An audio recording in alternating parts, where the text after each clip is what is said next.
Imagine trying to build this massive, thriving economy in North Africa, but without a single drop of oil.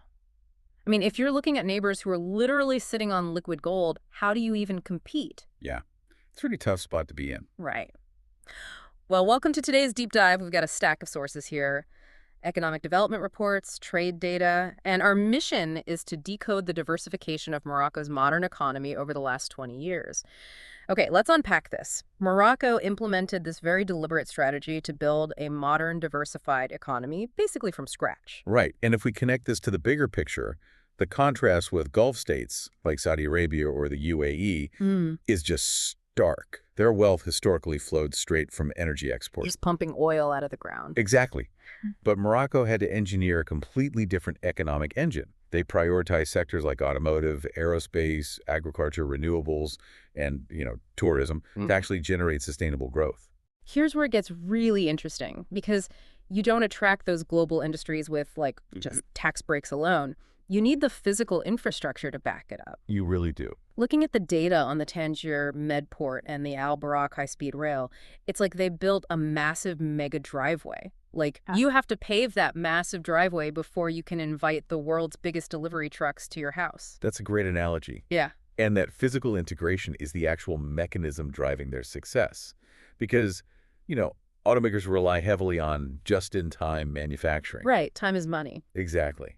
So because Tangier Med is practically a stone's throw from Europe, companies like Renault and Stellantis can ship parts across the Strait of Gibraltar in hours. Wow. Just hours, not weeks. No, hours. They treat northern Morocco less like a foreign outpost and more like a highly efficient extension of the European mainland. So they're essentially shrinking the economic geography. By connecting Tangier and Casablanca with that Al Borak rail, they aren't just moving tourists around. They're forcing those two distant hubs to act as one cohesive mega city for investors. Yeah, they are. And they're powering this industrial push with projects like the Noor Solar Complex. It's a concentrated solar plant so massive you can literally see it from space. Wait, really? From space? Yeah, it's huge. That's incredible. And you might wonder if cheap labor is the only draw here. But if we look at regional peers like Tunisia, who also export to Europe with competitive wages, Morocco is winning the race specifically because of this logistics bet. Makes sense. What's fascinating here is how that specific combination of deep water ports, high-speed transit, and vast renewable energy grids elevates Morocco from, just a simple assembly line into a central logistical nerve center for the entire region. So what does this all mean? Because I have to push back a little on this glossy infrastructure narrative. Reading through these demographic reports, it points to a pretty severe case of the two Moroccos. Ah, yeah, the domestic reality check. Right. You have a 21st century aerospace engineer working in Tangier, but just a few hours away, rural farmers are disconnected from that growth entirely. How does a country balance having world-class high-speed rail while still struggling with basic youth unemployment and rural healthcare? Well, the sources highlight that exact structural tension. The domestic reality remains highly complex. Despite all this influx of international investment, youth unemployment it remains stubbornly high. Yeah, it hasn't just magically disappeared. No, it hasn't. There's a stark divide in wealth and opportunity between those urban industrial centers and the rural regions.